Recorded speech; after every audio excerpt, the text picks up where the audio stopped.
শ্বশুর শাশুড়ি বশীকরণ যন্ত্র। এটি লাল কিতাব বই থেকে নেওয়া। খুব শক্তিশালী বশীকরণ যন্ত্র এটি। শ্বশুর শাশুড়ি বশীকরণ যন্ত্র। বিধি: রবিবার দিন যন্ত্রটিকে রুটির ওপর লিখে শাশুড়িকে বশ করতে হবে। তা কালো মাদি কুকুরকে খাওয়াবে। আর শ্বশুরকে বশ করার জন্য কালো কুকুরকে প্রতিদিন খাওয়ালে শ্বশুর বশীভূত হবে।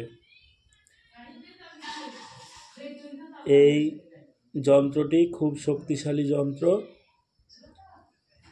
আপনারা করে দেখুন, শ্বশুর শাশুড়ি মন পাওয়া যাবে এবং আপনার প্রতি আকৃষ্ট হবে। শ্বশুর শাশুড়ি বশীভূত হবে। এই যন্ত্রটি খুব শক্তিশালী, আপনারা করে দেখুন, খুব উপকৃত হবেন। সবাই ভালো থাকবেন, সুস্থ থাকবেন। জয় মা তারা, জয় গুরু বামদেব। যন্ত্রের এক পাশে দেখবেন যেখানে শ্বশুর শাশুড়ির নাম লেখা আছে, সেইভাবে করে যন্ত্রটি অঙ্কন করবেন এবং ওখানে নাম লিখবেন। দেখবেন খুব অল্প দিনের মধ্যেই আপনাদের